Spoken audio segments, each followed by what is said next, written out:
ओम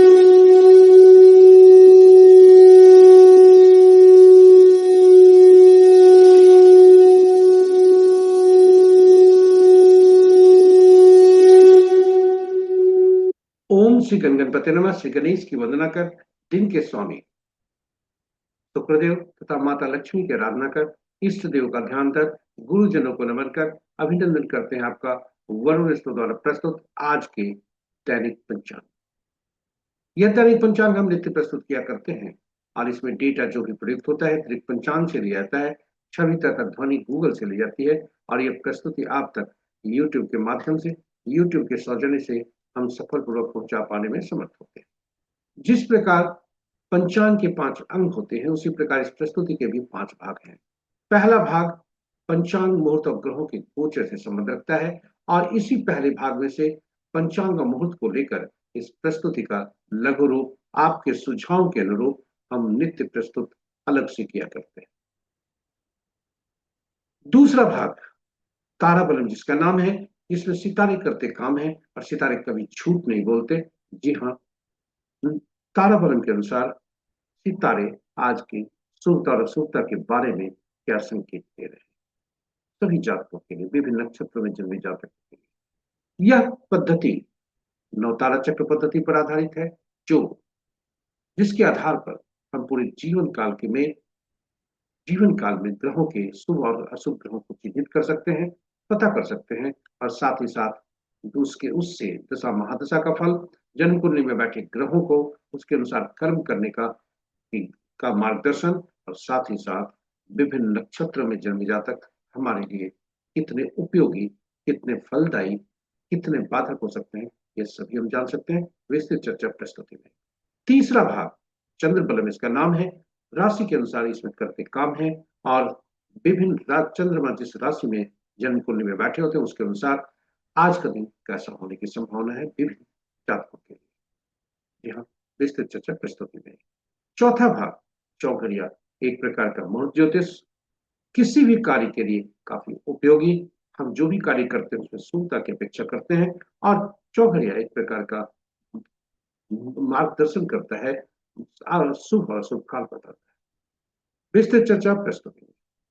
पांचवा और अंतिम भाग हम अंक को, हम जब जन्म लेते हैं ईश्वर हमें अंक उपहार के रूप में देते हैं और अंकों के अंक में जन्म लेकर अंक के साथ जिस प्रकार हम सांस लेते हैं, अंक हमारे साथ सदा रहते हैं, यहाँ कार्य करते रहते हैं। हम इन्हें पहचान नहीं पाते, हम इन्हें समझ नहीं पाते और इसलिए इनके सकारात्मक और नकारात्मक प्रभाव हम नहीं समझ पाते। जी हाँ, आइए इस प्रस्तुति के माध्यम से हम अंकों को पहचानें, समझें, उन्हें समझकर सही ढंग से उसका उपयोग करके शुभ अंकों के साथ सामंजस्य बैठाए और अशुभ अंकों की से दूरी बनाए रखें। यह प्रस्तुति उनके अंक कार्य करते हैं। विस्तृत चर्चा प्रस्तुति में साथ ही अंक बोलते हैं। किसी भी माह के विभिन्न तिथि को जन्मे जातक के लिए आज के अंक क्या संकेत दे रहे हैं, क्या बोल रहे हैं शुभ और अशुभता के बारे में इसी प्रस्तुति। इस प्रकार पांचों भाग आपके लिए हम सजा कर लाए हैं, उसे रोचक बना कर लाए हैं, ज्ञानवर्धक तथा उपयोगी बना कर लाए हैं। कहीं जाइएगा नहीं, हमारे साथ बने रहिएगा आदि से अंत तक। और यदि इस प्रस्तुति को आप पहली बार देख रहे हैं तो हमारे चैनल को सब्सक्राइब करें, साथ ही साथ नोटिफिकेशन बटन को दबाना न भूलें ताकि हमारे हर प्रस्तुति की सूचना तक मिल सके और आप उससे लाभान्वित। पंचांग आम बोलचाल की भाषा में शुभ और अशुभ मुहूर्त जानने का माध्यम है, किंतु पंचांग हमारे लिए बहुत कार्य करते हैं। पंचांग के जो पांचों अंग हैं ये हमें कुछ न कुछ देते हैं। तिथि लक्ष्मी प्रदान करते हैं, वार आयु में वृद्धि, नक्षत्र पापों का नाश, योग रोगों को दूर करने में सहायक और करण कार्य सिद्धि। इसलिए प्रातः उठकर हमें पंचांग का यदि स्मरण करें तो इन पांचों जो पंचांग के पांचों हैं इसका लाभ हमें मिलता है। जी हाँ, ये श्लोक है। तिथि च श्रीकरम प्रोक्तम वारम आयुष्वर्धनम नक्षत्रम हरते पापम योगम रोग निवारणम करणम कार्य सिद्धिम च पंचांग फल मुक्तम। पंचांग का इस प्रकार स्मरण कर, और पुराणों में कहा है पंचांग के श्रवण मात्र से गंगा स्नान तो लाभ होता है। इसलिए पंचंग गंगा स्नान का तात्पर्य जलीय तत्वों से है। हमारे शरीर में जलीय तत्व 70% से ज्यादा है और यह सुप्रभावित होता है। साथ ही साथ जन्म कुंडली में बैठे जलीय राशियां, 3 जलीय राशियां होती हैं, तीनों जलीय राशियां और जलीय राशियों में बैठे ग्रह और उन जलीय राशियों के स्वामी 3 ग्रह, ये सभी सुप्रभावित होते हैं। इसलिए पंचांग का स्मरण करके श्रवण करना चाहिए। साथ ही साथ पंचांग हमारे लिए महत्वपूर्ण भूमिका अदा करता है। यह निर्णय क्षमता को सुदृढ़ करता है, आत्मबल बढ़ाता है। पंचांग प्रकृति और ब्रह्मांड की ऊर्जा के साथ संतुलन स्थापित करने में सहायक होता है, जिससे जीवन में शांति, समृद्धि और सकारात्मकता का संचार होता है। अतः पंचांग का अनुसरण करके हम अपने जीवन को अधिक सफल और समृद्ध बना सकते हैं। इस प्रकार पंचांग को स्मरण कर, श्रवण कर और अनुसरण कर हम अपने जीवन को सफल और समृद्ध बना सकते हैं। तो चलिए आइए पंचांग का प्रतिदिन प्रातः उठते ही स्मरण करें, कुछ पल के लिए श्रवण करें लघु पंचांग को, और साथ कम से कम लघु पंचांग को, और साथ ही साथ अनुसरण करें, ताकि जीवन हमारा सफल और समृद्ध बन सके। साझा करें प्रस्तुति को अपने मित्रों, परिजनों तथा शुभेच्छों के संग, ताकि वे भी प्रेरित हो सके पंचांग को प्रतिदिन स्मरण, श्रवण और अनुसरण करने को, और उनके इस प्रयास में हम सब एक माध्यम बनकर होने के भागी बने। तो चलिए पंचांग की तरफ चलते। जय श्री राम। जय श्री राम, जय हनुमान। जहां श्री राम है वहां भाई हनुमान है। चलते हैं प्रस्तुति की तरफ। पहले भाग में आपका स्वागत है।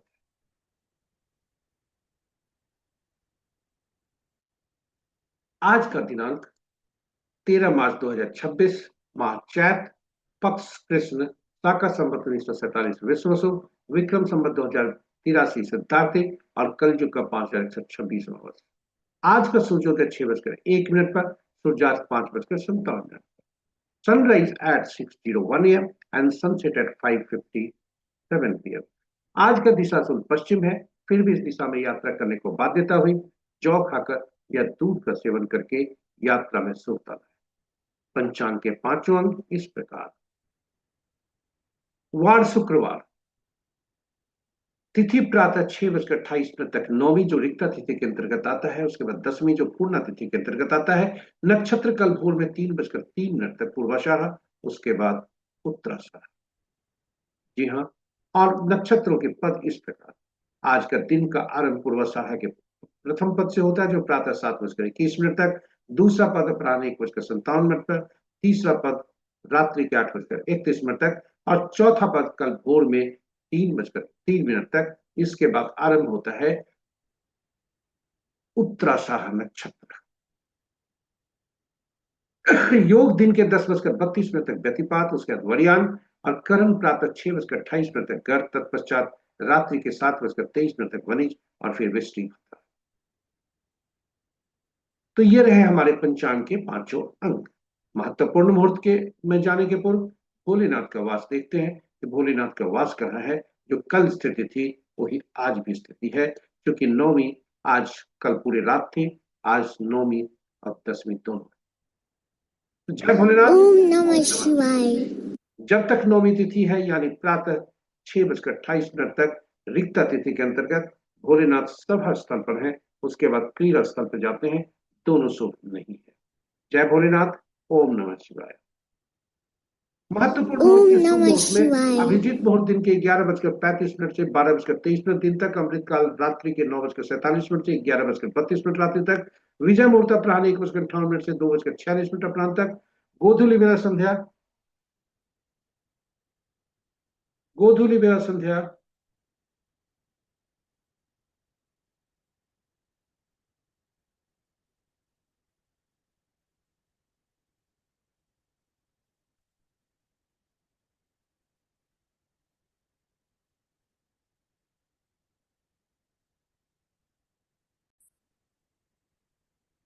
विजय मुहूर्त अपराह्न 1:58 से 2:46 अपराह्न तक। गोधूलि बेला संध्या 5:55 से 6:19 संध्या तक, और निशिता मुहूर्त देर रात्रि 11:34 से मध्य रात्रि 16:23 तक। रात्रि में किए जाने वाले पूजा पाठ, जब तक साधना, तंत्र मंत्र आदि के लिए निशिता मुहूर्त श्रेष्ठ हुआ करते हैं। ग्रहों के यदि अशुभ ग्रह मुहूर्त में, अशुभ सबसे प्रभावी अशुभ मुहूर्त राहु काल दिन के 10:30 से 11:59 दिन तक, गुलिक काल प्रातः 7:31 से 9 बजे प्रातः तक, यमगंड अपराह्न 2:58 से 4:28 अपराह्न तक, वर्ष मुहूर्त दिन के 11:15 से 1 बजे अपराह्न तक, भद्र रात्रि के 7:23 से 8:10 कल प्रातः तक। आज का भद्रा का वास पाताल में है, जो कि अशुभ है। तो ये रहे हमारे महत्वपूर्ण शुभ और अशुभ मुहूर्त। ग्रहों की आकाशीय स्थिति को यदि देखें तो अंश के अनुसार सूर्य देव 15 तारीख को गोचर करने वाले हैं, राशि परिवर्तन करने वाले हैं, तब इसलिए ये अंश के अनुसार कमजोर हैं। मंगल देव अस्त चल रहे हैं और बुध देव बकरी तथा अस्त हैं। बृहस्पति देव अतिचारी और बकरी है। राहु देव और केतु देव सदा बकरी रहते हैं। इस प्रकार राशि के अनुसार यदि ग्रहों की स्थिति को देखा जाए तो मित्र राशि में 1 ग्रह, शत्रु राशि में 3 ग्रह, सम राशि में 5 ग्रह हैं और अपनी राशि में कोई ग्रह नहीं है। सबसे ज्यादा ग्रह शनि की राशि में 4 ग्रह हैं, बृहस्पति की राशि में 3 ग्रह हैं, सूर्य और बुध की राशि में एक एक ग्रह हैं और मंगल चंद्र शुक्र की राशि में कोई ग्रह नहीं। नक्षत्रों के अनुसार यदि ग्रहों की स्थिति को देखा जाए तो मित्र नक्षत्र में 2 ग्रह, शत्रु नक्षत्र में 1 ग्रह, सम नक्षत्र में 3 ग्रह और अपने नक्षत्र में 3 ग्रह हैं, बृहस्पति देव, शनि देव और राहु देव। राहु देव के नक्षत्र में 3 ग्रह, शनिदेव, बृहस्पति और शुक्रदेव और शुक्रदेव, शनिदेव, बृहस्पति देव और शुक्रदेव के नक्षत्र में 2-2 ग्रह, केतु, सूर्य, चंद्र, मंगल के बुध के नक्षत्र में कोई ग्रह नहीं, ये स्वतंत्र ग्रह। ये रहे ग्रहों के आकाशीय स्थिति। आज किसी भी ग्रह का गोचर नहीं है। इसी के साथ हम आपको ले चलते हैं प्रस्तुति के दूसरे भाग में। स्वागत है आपका दूसरा भाग, ताराबलम, जिसका नाम है सितारे जिसमें करते काम है और सितारे कभी झूठ नहीं बोलते। जी हाँ, सितारे कभी झूठ नहीं बोलते।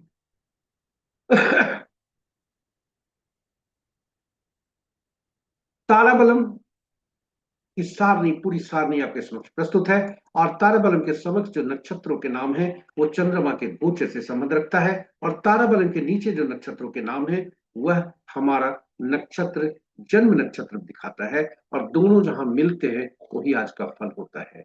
और जी हाँ, और इसी के अनुसार हम फल जान सकते हैं और उसी के अनुरूप कार्य कर सकते हैं। कुल 9 तरह के तारे परिणाम आज बताते हैं। जी हाँ, ये तारे 9 तरह का आज तारा वंश परिणाम रखता है। जन्म तारा, संपत तारा, विपत तारा, क्षेम तारा, प्रत्यरी तारा, साधक, नैधन्य, मित्र या अति मित्र तारा। संपत, क्षेम, साधक, मित्र या अति मित्र तारा शुभ होते हैं और वहीं जन्म, विपत, प्रत्यरी और नैधन्य तारा ये अशुभ होते हैं।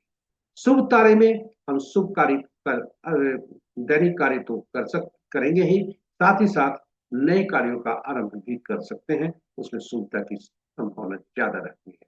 वहीं अशुभ तारों की स्थिति में हमें अपने आप को संयमित करना होता है, दैनिक कार्य में सावधानी और नए कार्य का आरंभ नहीं करने के लिए कहा जाता है।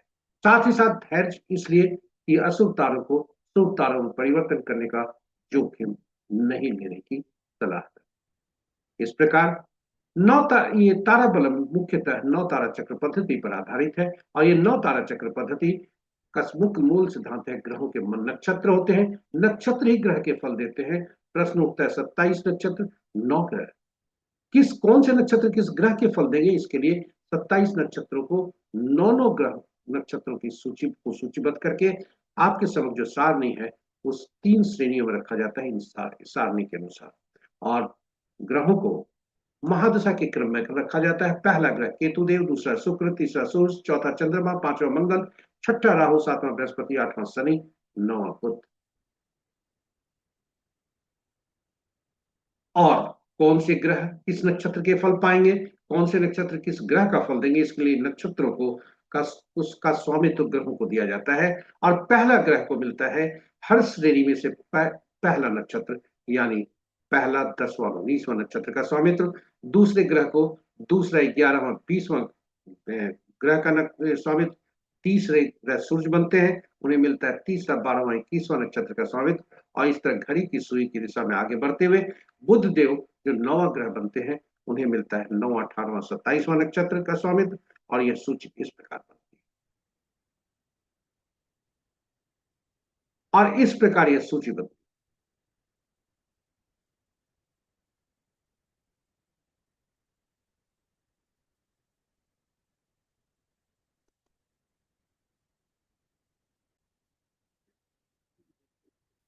अब फलित कैसे करते हैं, यह महत्वपूर्ण है। हम अपने नक्षत्र जन्म नक्षत्र को यहाँ इस सारणी में से चिन्हित करते हैं। यहाँ यह सारणी काफी महत्वपूर्ण है, क्योंकि नक्षत्रों और नक्षत्र के जो ग्रह हैं, वे जो जिन्हें नक्षत्रपति भी कहा जाता है, ये नक्षत्रपति का नक्षत्र और नक्षत्रपति की सूची है। और इसमें यह काफी कारगर होता है और यह भविष्य में भी इसका उपयोग होता है, इसलिए इसे सहेज कर रखा जा सकता है। अब प्रश्न उठता है कि फलित कैसे करते हैं। तो जो जन्म नक्षत्र होता है, इसमें सारणी से चिन्हित करते हैं और उस नक्षत्र को हम पहचानने का प्रयास करते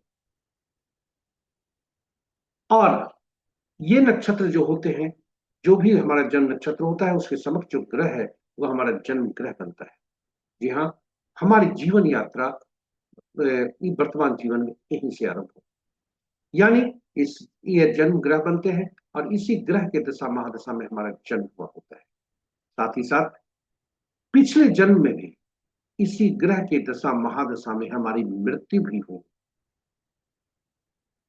इसे हम जानेंगे कैसे? जी हाँ, आप जब हम जन्म कुंडली देखते हैं तो उसमें विंशोत्तरी दशा देखें तो उससे पता चलेगा कि कैसे इस इस जन्म में हमें उस दशा महादशा का कितने वर्ष भोगने। उदाहरण स्वरूप एक सूची से देखते हैं। आपके समक्ष यह जो प्रस्तुत सारणी है,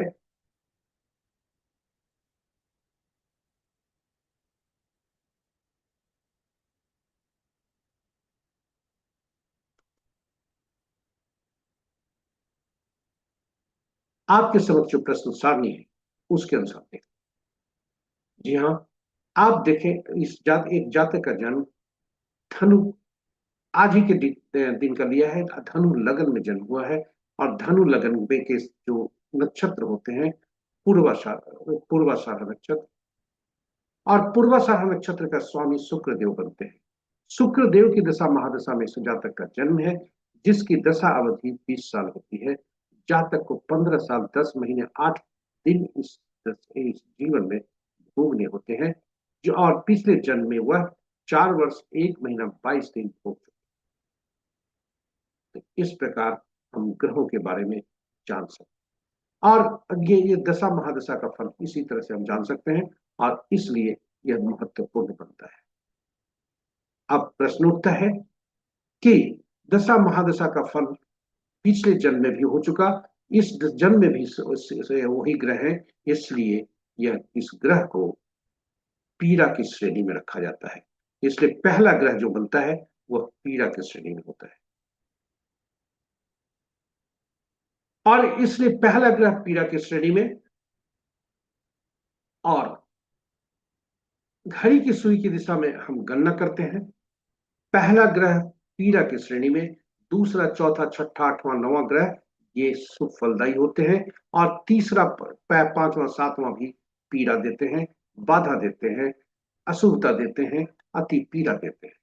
और इनकी जितनी जो भी शुभता और अशुभता की जो मात्रा है, इंटेंसिटी है, वह जैसे जैसे इनके आगे बढ़ते हैं, इनकी संख्या बढ़ती है, वैसे वैसे इनकी शुभता और अशुभता की इंटेंसिटी भी बढ़ती है। इस प्रकार हम पूरे ग्रहों को जीवन काल में कौन कौन से ग्रह शुभ होंगे, कौन कौन से अशुभ होंगे, इसे हम चिन्हित कर सकते हैं, इसे पहचान सकते हैं। और शुभ ग्रह की महादशा में हम शुभ ग्रह की दशा महादशा अंतरदशा में हम योजनाबद्ध तरीके से शुभ कार्यों का निष्पादन करके हम आगे बढ़ सकते हैं। जी हाँ, हम अब उसके लिए आगे बढ़ सकते हैं योजनाबद्ध तरीके से। वहीं अशुभता की स्थिति में, पीड़ादायक ग्रहों की दशा महादशा में, हम अपने अपने मानसिक रूप से तैयार रखते हैं चुनौती का सामना करने के लिए।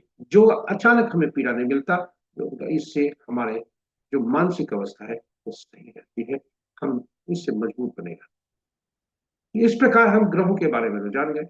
जन्म कुंडली में बैठे ग्रह उसी के अनुरूप यदि कार्य करते हैं तो यह मार्गदर्शन का काम करता है।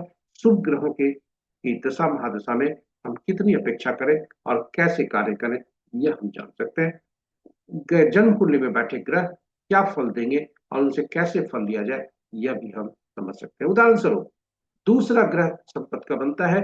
जन्म कुंडली में दूसरा ग्रह जहां बैठा होता है, उसके अनुरूप उनके राशि, उनके भाव, उन ग्रह के अनुरूप कार्य करने से संपत्ति का लाभ होता है। जीवन में जन बहुत लोगों से हम लोग मिलते हैं और विभिन्न नक्षत्रों में जन्मे जातक हमारे लिए कितने फलदायी हो सकते हैं, यह भी हम जान सकते हैं। कैसे? जन्म जो शुभ ग्रह के नक्षत्र में जन्मे जातक हमारे लिए शुभकारी होंगे, अशुभ ग्रह के नक्षत्र में जन्मे जातक हमारे लिए पीड़ादायक, और इसलिए इन्हें पहचान सकते हैं, इनसे वैसा ही उम्मीद कर सकते हैं। उदाहरण स्वरूप, संपत्ति ग्रह में जन्मे जातक से यदि हम बिजनेस पार्टनरशिप किए करें, संपत्ति ग्रह दूसरा ग्रह के नक्षत्र में जन्मे जातक हमारे लिए संपत्तिकारी हो सकते हैं और उनसे बिजनेस पार्टनरशिप किया जाए तो सफलता ही हो सकते हैं। वहीं अशुभ ग्रहों के नक्षत्र में जन्मे जातक हमारे लिए पीड़ादायक हो सकते हैं। और ये सभी शुभ और अशुभ जो फलदायी व्यक्ति हैं, ये कहीं के भी हो सकते हैं, चाहे घर के, परिवार के, रिश्तेदार के या संसार के, कार्यस्थल के या व्यवसाय स्थल के, इन्हें हम पहचान सकते हैं और इस अनुरूप हम अपेक्षा कर सकते हैं। अब इसलिए नवतारा चक्र पद्धति काफी महत्वपूर्ण है और काफी उपयोगी भी है, और इसलिए नवतारा चक्र पद्धति पर हम आपके लिए अलग से वीडियो भी पोस्ट किए, आप इसे देख सकते हैं और उसी के अनुरूप कार्य भी कर सकते हैं। हाँ, भगवान उस जन्म कुंडली में, उस प्रस्तुति में हमने भगवान राम, माँ सीता तथा भाई हनुमान की भी कुंडली की चर्चा की है, आप उसको देख सकते हैं नवतारा चक्र पद्धति। अब हम आपको वापस ले चलते हैं, ताराबलम। ताराबलम के अनुसार आज का फल कैसा हो। आज चंद्रमा जो गोचर कर रहे हैं, वह किस नक्षत्र में गोचर कर रहे हैं? तो पहला 3 बजकर 3 मिनट अपराह्न तक चंद्रमा पूर्वाषाढ़ नक्षत्र में है, उसके बाद उत्तराषाढ़ नक्षत्र में जाते हैं। और इस प्रकार फल के बारे में आज देखें तो अपने अपने नक्षत्रों को चिन्हित करके हम फल देख सकते हैं। पहला भाग जन्म का, अगर भरणी पूर्वा फाल्गुनी पूर्वाषाढ़ नक्षत्र में जन्म हुआ है तो पहला भाग जन्म का, दूसरा भाग संपत्ता। यदि पुनर्वसु विशाखा पूर्वा भाद्रपद नक्षत्र में जन्म हुआ तो पहला भाग प्रत्यरी तारा, दूसरा भाग साधक तारा। इस प्रकार तारों के बारे में जान सकते हैं। आज जिन जिन नक्षत्रों में जन्मे जातक के लिए पूरी पीड़ादायक स्थिति है, वह है मंगल के नक्षत्र मृगशिरा, चित्रा, शर्विष्ठा नक्षत्र में जन्मे जातक के लिए अपराह्न 3 बजकर 3 मिनट तक, और तत्पश्चात आद्रा, स्वाति और शतभिषा नक्षत्र में जन्मे जातक, इन दोनों के लिए अति पीड़ादायक में है, सावधानी बरतने की आवश्यकता है। साथ ही साथ जैसा आरंभ में हमने कहा था, अति उत्साहित होकर जो अशुभ तारे हैं उनको शुभ तारों में परिवर्तन करने का जोखिम न लें। किताबों में जो परिहार लिखे हैं वह अपुष्ट है, और हम जो भी कार्य करते हैं उसमें शुभता की अपेक्षा करते हैं, इसलिए धैर्य जरूरी है। और प्रतिदिन का यह साइकिल चलता है कि ये इस तारा से उस तारा, क्योंकि ग्रह चंद्रमा काफी चंचल होते हैं और ये नक्षत्र शीघ्र परिवर्तन करते हैं। तो चलते हैं तीसरे भाग में। चंद्रबलम इसका नाम है और इसमें राशि करते काम है। राशि के अनुसार आज कैसा दिन रहने की संभावना है। आज चंद्रमा का गोचर नहीं है, इसलिए चंद्रमा धनु राशि में क्या फल देंगे यह हम देखने का प्रयास करते हैं। चंद्रबलम क्या संकेत दे रहे हैं, और यह चंद्रमा जिस राशि में जन्म कुंडली में होते हैं वही हमारी राशि हुआ करती है, उसी से देखते हैं। मिथुन, कर्क, तुला, धनु, कुंभ और मीन राशि के जातक के लिए शुभता के संकेत हैं। शेष राशि के जातकों के लिए शुभता के संकेत नहीं है, सावधान रहें। इसके साथ ही हम आपको अब ले चलते हैं चौथे भाग में। जी हाँ, चौघड़िया एक प्रकार का मूर्त ज्योतिष। शुभ और अशुभ काल दर्शाता है। इसकी उपयोगिता काफी है, क्योंकि हम कोई भी कार्य जीवन में करते हैं वह शुभता के लिए ही करते हैं, शुभता की अपेक्षा करते हैं, चाहे वह कार्य पूजा पाठ से संबंध हो, दैनिक कार्य हो, पहली बार किए जाने वाले कार्य हो, कोई भी कार्य जो हम करते हैं उसमें शुभता की अपेक्षा करते हैं। ये चौघड़िया एक प्रकार का मुहूर्त ज्योतिष है, जो कि शुभ और अशुभ काल दर्शाता है कोई भी कार्य को करने के लिए। इसलिए काफी उपयोगी है, और इसकी उपयोगिता को देखते हुए हम YouTube पर अलग से वीडियो पोस्ट करके रखे हैं, अलग अलग हिंदी और अंग्रेजी में। चौघड़िया की उपयोगिता हिंदी में और यूटिलिटी ऑफ चौघड़िया अंग्रेजी में। संक्षेप में यदि कहें तो कुल 8 चौघड़िया दिन के होते हैं, 8 चौघड़िया रात के होते हैं, और साप्ताहिक दिनों से संबद्ध करने के लिए इन्हें 7 चौघड़िया का नामकरण हुआ। इस प्रकार 7 चौघड़िया बनी। 8वां चौघड़िया जो होता है, जो प्रतिदिन आरंभ का जो चौघड़िया होता है, दिन के आरंभ का चौघड़िया वही संध्या का चौघड़िया हुआ करता है, और रात्रि के आरंभ का चौघड़िया वही सूर्य का सूर्योदय के पहले का चौघड़िया होता है। इस प्रकार ग्रहों का चौघड़िया का संबंध साप्ताहिक दिनों से, और साप्ताहिक दिनों के स्वामी अलग अलग ग्रह बनते हैं, जो विभिन्न रूप से फलित करते हैं, विभिन्न कार्यों के लिए उपयोगी होते हैं, विभिन्न उद्देश्यों के लिए उपयुक्त होते हैं, विभिन्न रूप से फलदायी होते हैं, और विभिन्न कार्यों के लिए इन्हें इनकी उपयोगिता काफी होती है, लाभदायक होते हैं, विभिन्न गतिविधियों के लिए लाभदायक होते हैं। इसलिए चौघड़िया का संबंध साप्ताहिक दिनों से, साप्ताहिक दिनों के स्वामी ग्रहों से, और उनके द्वारा निमित्त कार्यों से। इस प्रकार चौघड़िया की उपयोगिता और बढ़ जाती है। जब भी हम चौघड़िया देखें तो उसको उपयोग करते समय यह सुनिश्चित कर लें कि कहीं वो जिस चौघड़िया का उपयोग कर रहे हैं वह अशुभता से अधिक व्याप्त तो नहीं है। जी हाँ, दिन में 3 तरह की अशुभताएं हो सकती हैं: काल बेला, वार बेला और राहु काल, और रात्रि में काल रात्रि। इस प्रकार 3 तरह की अशुभताएं होती है, और अनुभव के आधार पर हमने पाया है। आपको यह बता दें कि इन चौघड़िया, 7 चौघड़िया में जो काल चौघड़िया होता है, शनि का चौघड़िया होता है, और मंगल का चौघड़िया, रोग चौघड़िया होता है, दोनों को पापी ग्रह माना जाता है। इसमें कोई शुभ कार्य नहीं करने की सलाह दी जाती है, किंतु ये धनोपार्जन के लिए शनि का चौघड़िया, चूंकि कर्म के देवता है, इसलिए धनोपार्जन हेतु की जाने वाली गतिविधियों के लिए लाभदायक होते हैं। और मंगल का चौघड़िया शत्रुहंता के लिए। और आज के संदर्भ में शत्रुहंता का तात्पर्य युद्ध का क्षेत्र नहीं है, जबकि बल्कि हमारा युद्ध का क्षेत्र हमारा कर्म क्षेत्र है। प्रतियोगिता परीक्षा हो, बिजनेस का की प्रतियोगिता हो, हमें कार्यस्थल पर, नौकरी पर हो, हमारे पढ़ाई के माध्यम में हो, चाहे कोर्ट केस हो, रोग हो, ये सभी हमारे प्रतिस्पर्धा के कारण होते हैं, शत्रु हो। यहाँ शत्रु ज्यादा होते हैं और शत्रुहंता आवश्यक है, इसलिए मंगल का कार्य उसमें। इस प्रकार जब हम अनुभव के आधार पर हमने पाया है कि चूंकि दिन सूर्य का होता है, दिन में सूर्य का प्रभुत्व होता है, इसलिए सूर्य का चौघड़िया प्रतिदिन, सूर्य का चौघड़िया नहीं, जो सूर्य का प्रतिनिधित्व दिन में होता है, और शनि देव नाराज रहते हैं, इसलिए शनि का चौघड़िया प्रतिदिन काल बेला से ग्रसित होता है। वहीं रात्रि चंद्रमा का प्रभुत्व, बुध देव नाराज, इसलिए बुध का चौघड़िया प्रति रात काल रात्रि से ग्रसित। तो चलिए आज देखते हैं आज का चौघड़िया क्या क्या। आज का चौघड़िया, आज शुक्रवार है, चर चौघड़िया से दिन आरंभ है, चर चौघड़िया से दिन समाप्त है, और रात्रि का चौघड़िया रोग चौघड़िया से आरंभ है, रोग चौघड़िया से समाप्त है। और इसको देखें यदि, तो अमृत चौघड़िया जो कि प्रातः 9 बजे से दिन के 10:36 तक है, वह वार बेला से ग्रसित है। और काल चौघड़िया जो 10:36 से 11:59 तक है, वह राहु काल और काल बेला से ग्रसित। वहीं रात्रि का चौघड़िया रात्रि के 8:58 से 10:28 तक लाभ चौघड़िया है, जो काल रात्रि से ग्रसित। यह हम प्रस्तुति को देख आपके समक्ष लाते लाते अनुभव के आधार पर हमने पाया है कि शनि का चौघड़िया प्रतिदिन काल बेला से, और लाभ चौघड़िया प्रति रात काल रात्रि से ग्रसित होता है। यह कहीं किताबों में वर्णित नहीं है। तो चलिए अब चलते हैं अंतिम भाग में। अंकों की दुनिया। जब हम जन्म लेते हैं तो ईश्वर हमें कुछ अंक उपहार में देते हैं, और ये उपहार का अंक जो होता है जन्म तिथि के रूप में होता है, जो कि हमारे लिए कार्य करते हैं। अंकों की दुनिया में हम जिस तरह सांस लेते हैं, उस तरह अंकों की दुनिया में प्रवेश करते हैं, और ये अंक हमारे लिए शुभकारी और शुभकारी दोनों हो सकते हैं। यह प्रस्तुति अंकों को पहचानने के लिए, अंकों को समझने के लिए, कौन से अंक शुभकारी, कौन से अंक अशुभकारी हमारे लिए हो सकते हैं, ताकि हम अपने जीवन में शुभता सुनिश्चित कर सकें। जी हाँ, ये अंक होते हैं एकल अंक में ही। एकल अंक, दूसरा अंक नहीं होता। एकल अंक में ही, और 1 से 9 तक ही, 10वां अंक भी नहीं होता। शून्य को भी गणना में नहीं लेते, क्योंकि शून्य अनिश्चितता को दर्शाता है। और 1 से 9 तक जो अंक होते हैं, उसमें 5वां अंक देखें।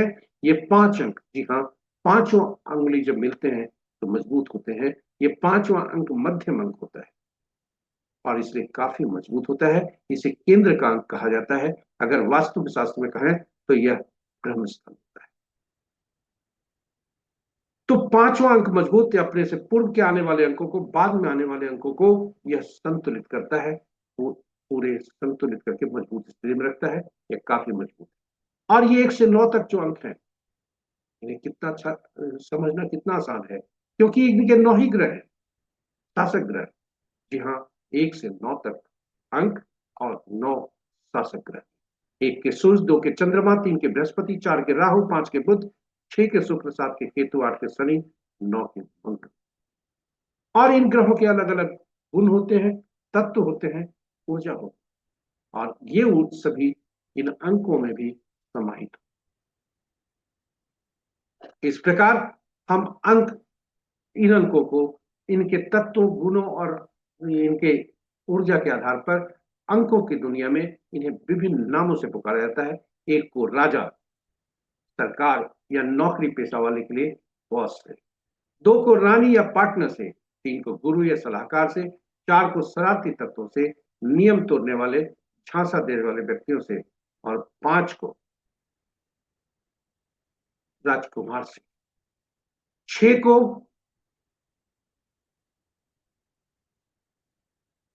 को मंत्री या सुख सुविधा प्रदान करने वाले व्यक्तियों से, 7 को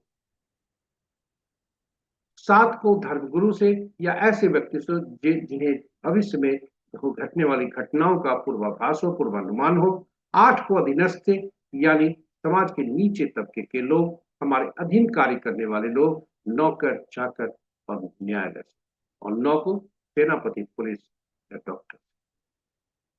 इस प्रकार 9 अंक की हमारे जब जन्म लेते हैं तो ईश्वर हमें, जैसा आरंभ में हमने कहा था, कुछ अंक उपहार में देते हैं।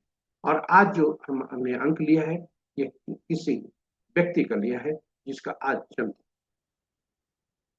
जी हाँ, इनका आप देखें, तिथि में 3 तरह के कंपोनेंट, जन्म तिथि में जो उपहार में हमें अंक मिलते हैं, उसमें 3 तिथियां, 3 तरह के कंपोनेंट होते हैं। पहला तिथि, माह और वर्ष। तिथि और हमारा जो है, ये तीनों अंक जन्म तिथि अंक ज्योतिष का मूल सिद्धांत, कि जब भी 2 से ज्यादा अंकों का कोई अंक हमारे पास आता है, तो उस अंकों को जोड़कर एकल अंक में परिवर्तित करते हैं, क्योंकि अंक ज्योतिष एकल अंक पर ही काम करता है। तो यह हमने जन्म तिथि लिया 13 मार्च 1986। और यह आप जो अंक ज्योतिष का एक और सूत्र आप याद रखें, चाहे तिथि, माह, वर्ष किसी में गणना या गणना में 11, 22, 33 आते हों, तो यह पूर्व जन्म के आत्मा से संबंध है। और आत्मा में, पूर्व जन्म के आत्मा में जो अधूरे कार्य है, या कुछ कार्य ऐसे रह गए जो कि इस जन्म में करने हैं, वह कैरी होता है। वहीं 13, 14, 16, 19 जो यदि आते हैं, चाहे तिथि में, वर्ष में, तिथि में या गणना में, तो वैसी स्थिति में इससे भी पूर्व जन्म से रिश्ता इसका जुड़ता है। जी हाँ, पूर्व जन्म से इसका रिश्ता जुड़ता है, और पूर्व जन्म का रिश्ता में इनके जो ऋण होते हैं वो हाथ, पूर्व जन्म में इन्होंने कुछ गलतियां की होती है, जिसका ऋण इस जन्म में है भुगतना। और इसके लिए अगर नहीं यदि चेतन रहते हैं, तो इन्हें परेशानी ज्यादा होती है। और यदि जागरूक रहते हैं और उस अनुरूप कार्य करते हैं, फिर इनका जीवन सफल और सुखमय होता है। तिथि हमारा हम होते हैं, तिथि हमारा मूलांक होता है, बोलचाल की भाषा में इसे ड्राइवर कहते हैं। और तिथि, माह और वर्ष मिलकर ये हमारा भाग्यांक बनता है। तिथि हम तिथि को बोलचाल की भाषा में हम ड्राइवर कहते हैं, और भाग्यांक को बोलचाल की भाषा में कंडक्टर कहते हैं। और ये ड्राइवर और कंडक्टर अंक ज्योतिष का धूरी है। यानी ड्राइवर और कंडक्टर, जिस तरह से बस में ड्राइवर और कंडक्टर आपस में शत्रु हो गए तो जीवन स्ट्रगल होता है, बस का जीवन स्ट्रगल होता है, उसका चलना मुश्किल होता है, हमारे लिए भी वही बात है। यदि दोनों अंक ड्राइवर और कंडक्टर शत्रु हो गए तो उनके लिए जीवन स्ट्रगल भरा होता है। और इसलिए अंक ज्योतिष ये कहता है कि हम ऐसे अंक को लाते हैं जो दोनों का सामंजस्य बिठा सके, दोनों के लिए उत्सुककारी। और इसलिए ऐसे अंक की व्यवस्था हम करते हैं। और जब हम ऐसे अंक की व्यवस्था करते हैं तो हमारे लिए उत्सुककारी होता है। तो पहला तो स्थिति ये बनती है। दूसरी स्थिति ये बनती है कि मूलांक और भाग्यांक दोनों आपस में मित्र हो, किंतु शत्रु नहीं हो, किंतु हम कर्म के अनुसार ऐसे अंक को ले आए जो कि हमारे लिए शुभकारी नहीं होते हैं। तीसरी स्थिति बनती है, कुछ अंक हमारे लिए ऐसे हो सकते हैं जो मिसिंग है। इस अंक से संबंधित हमारे गुण, तत्व और ऊर्जा की कमी हमें पाई जाती है। या तीन से अधिक बार यदि कोई अंक प्रयोग होता है तो उस अंक से संबंधित ऊर्जा, तत्व और गुण की अधिकता होती है। ये दोनों हमारे लिए शुभ नहीं। और आइए पहचाने उन अंकों को। और इसके लिए आपको, जैसा हमने कहा, कि मूलांक हमारा ड्राइवर होता है, कंडक्टर हमारा तिथि, माह और वर्ष होता है। सभी अंकों को जोड़कर हम निकालते हैं, वर्ष के अंकों को जोड़ते हैं और एक अंक में परिवर्तित करते हैं। पुरुष के लिए 11 से उसमें घटाते हैं, महिला के लिए 4 उसमें जोड़ते हैं, और वह अंक जो बनता है ईश्वर द्वारा प्रदत्त हुआ अंक होता है। यह काफी उपयोगी होता है उनके लिए। साथ ही साथ तिथि हमारा आंतरिक व्यक्तित्व दर्शाता है। उदाहरण स्वरूप 13 को ही ले तो यह राहु का अंक होता है। यानी हम बहुत जल्दी ज्यादा सोचना, बहुत जल्दी हड़बड़ा जाना किसी चीज को, या बहुत ज्यादा किसी चीज पर सोचकर चिंतित हो जाना, यह सभी चार के आंतरिक व्यक्तित्व है। वहीं तिथि और माह को जब जोड़ते हैं वह बनाता है हमारा बाहरी व्यक्तित्व, जिसे अचीवमेंट नंबर और एटीट्यूड नंबर कहते हैं। इस जातक का सभी अंकों को जोड़ें, इस जातिका का जिसका जन्म तिथि हमने लिया है, इसके सभी अंकों को जोड़े यदि, तो मूलांक इनका, ड्राइवर इनका 4, कंडक्टर 4, एंजल नंबर 1 और आउटवर्ड पर्सनालिटी नंबर 7। चलिए देखते हैं इनके कौन कौन अंक हैं, कौन कौन मिसिंग है, कौन कौन अंक इनके लिए उपयोगी हो सकते। तो आइए आगे बढ़ते। हमने जन्म कुंडली का हमने अंक ज्योतिष का जो सारणी है वो आपके समक्ष रखा है। इस सारणी में से यदि देखा जाए तो एक तरफ सभी अंकों को रखा है जो कि लोसो ग्रिड से है, और इस ये जो 3 अंकों का समूह है वह कुछ न कुछ एरिया को दर्शाता है। और जहां 100% हो वह जो है 100%, जहां तीनों अंक है वहां 100% परिणाम, जहां 2 अंक है 66%, जहां 3 अंक 1 अंक है 33%, जहां कोई अंक नहीं है वह 0% परिणाम बताता है उस एरिया का। इस जातक के बारे में यदि देखें अंकों को तो मिसिंग अंक है 5 और 7। 4, 3, 1 ऐसे अंक हैं जो इनके लिए ज्यादा है। 1 अंक 3 बार आ चुके हैं, और 4 और 3 दो बार आ चुके हैं। इसलिए इनके पास जो अंक बचते हैं 8, 9, 2, 6, 7, 7, 5 और 7। अब ये यदि मित्रवत है इनके तो हम इनका सही उपयोग कर सकते हैं, और अब मित्रवत नहीं है तो फिर मतलब हम यहाँ जान गए कि किन किन अंकों का प्रयोग कर सकते हैं, बशर्ते कि ये मित्रवत है। तो इन अंकों को हम याद रखें और चले अब उपाय सोचने पर कि यदि 4 और 4 आपस में शत्रु हैं, यदि मूलांक और भाग्यांक दोनों आपस में शत्रु हैं, फिर अंक कहां से लाए, कौन सा अंक इनके लिए व्यवस्था करें।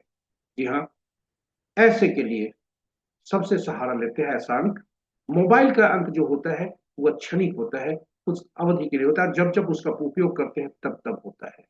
वहीं दूसरा अंक जो होता है, वहीं मोबाइल अंक के अलावा जो दूसरा अंक होता है, गाड़ी संख्या भी हो सकती है, मकान संख्या भी हो सकता है। ये सभी तब उपयोगी होता है जब हम उसका उपयोग करें किसी भी रूप में।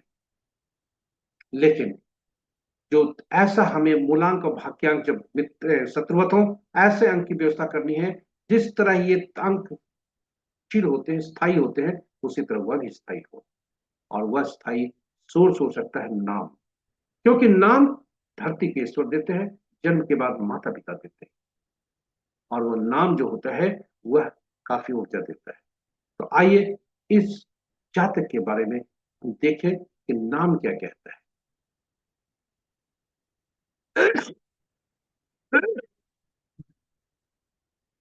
तो नाम का अंक जो भी आया, अब नामांक होता है।